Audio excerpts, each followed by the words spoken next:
السلام علیکم ناظرین، آپ دیکھ رہے ہیں الرٹ پاکستان۔ تو جیسا کہ ناظرین آپ جانتے ہیں، عائشہ بیگ کی ویڈیو کافی وائرل ہوئی ہے 14 اگست والے دن، تو جس میں انہوں نے اپنا بیان بھی دیا۔ وہ بیان بھی آپ سنیں اور ان کی پوری ویڈیو بھی آپ کو دکھاتے ہیں، جس میں انہوں نے اقرار الحسن اور یاسر شامی کو بیان دیا۔ سب سے پہلے آپ وہ ویڈیو دیکھیں جو عائشہ بیگ صاحب نے یہ بیان دیا ہے۔ یار محرم میں جو ہماری پاک بیویوں کے ساتھ بے حرمتی ہوئی، آپ نے ان کو زمین میں سما لیا تھا، تو اب مجھے کیوں نہیں سما رہے؟ تو ناظرین آپ نے سنا جس طرح عائشہ بیگ کہہ رہی ہے کہ پاک بیبیوں کے ساتھ اس طرح ہوا، انہیں اللہ پاک نے زمین میں سمیٹ لیا۔ ہم نے پہلے یہ بات کبھی نہیں سنی، ہمیں افسوس ہے جو آپ کے ساتھ ہوا، دکھ ہے ہمیں اس بات کا کہ اس طرح نہیں ہونا چاہیے تھا، مسلمانوں کے ساتھ، مسلمان کی بیٹی کے ساتھ اس طرح نہیں ہونا چاہیے تھا۔ جنہوں نے یہ کیا انہیں سزا ملنی چاہیے۔ تو دوسری بات آپ کو یہ بتاتا چلوں کہ آپ نے جو بات کی ہے پاک بیبیوں کی، آپ کو یہ مثال نہیں دینی چاہیے تھی، کیونکہ آپ کے کام پاک بیبیوں جیسے نہیں ہیں۔ آپ ادھر منار پاکستان میں کیوں گئے؟ اگر آپ کو پتہ تھا محرم الحرام ہے تو آپ کیوں ادھر گئے انجوائے کرنے کے لیے؟ اگر آپ کو اتنا ہی اپنی عزت کا خیال تھا یا اتنا احترام تھا محرم کا تو آپ کیوں گئے ادھر؟ تو ناظرین دوسری ویڈیو بھی دیکھیں آپ، اقرار الحسن اور یاسر شامی صاحب کی جو انہوں نے بیان دیا، اس سے آگے پھر بات کرتے ہیں۔ سب لوگ جو ہے وہ شرمندگی کا اظہار کر رہے ہیں، ندامت کا اظہار کر رہے ہیں، لیکن مجھے یہ سمجھ نہیں آ رہی کسی ایک کی غیرت نہیں جاگی۔ بیٹی کی آمد پہ اپنی نشست سے کھڑے ہو جاتے تھے، اتنی عزت، اتنا احترام، اتنا تقدس عورت کے لیے، اپنی بیٹی کے لیے، اور ہم اپنی بیٹی کے ساتھ یہ کر رہے ہیں، اور ایسے مقدس مقام پہ جہاں ہم نے ان کے نام پہ پاکستان حاصل کیا، ان کے اور ان کے اللہ، یعنی اللہ اور اللہ کے رسول کے نام پہ۔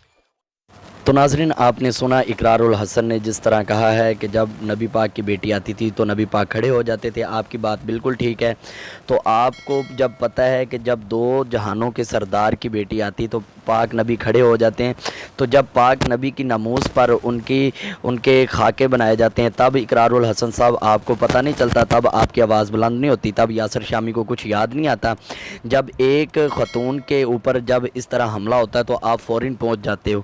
جب نبی پاک کی ناموس پر ڈاکہ ڈالا جاتا ہے تب آپ کو کچھ پتہ ہی نہیں ہوتا، تب آپ کی آواز نہیں نکلتی۔ آپ کون سے مسلمان ہیں؟ اگر آپ اس بیٹی کی ہمدرد بن کے گئے ہیں تو آپ کو یہ بھی پتہ ہونا چاہیے جس کی وجہ سے ہم اس دنیا میں آئے ہیں، ہم ان کا کیوں نہیں کام کر رہے؟ ان کی وجہ سے ہمیں عزت ملی ہے تو ہم ان کا کام کیوں نہیں کر رہے؟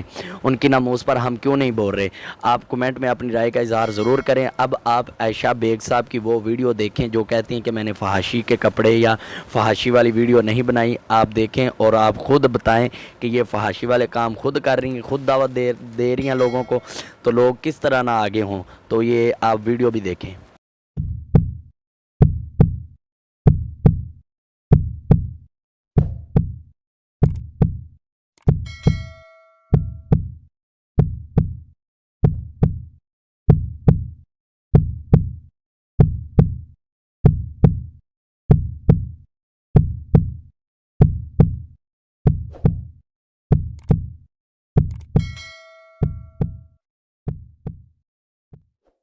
تو ناظرین آپ نے دیکھ لیا، مجھے اب کہنے کی کوئی ضرورت نہیں ہے کہ آپ کو بتاؤں میں کس طرح۔ آپ سب جانتے ہیں یہ ایک فیک ڈرامہ ہے، یہ فیمس ہونے کا طریقہ بھی ہے۔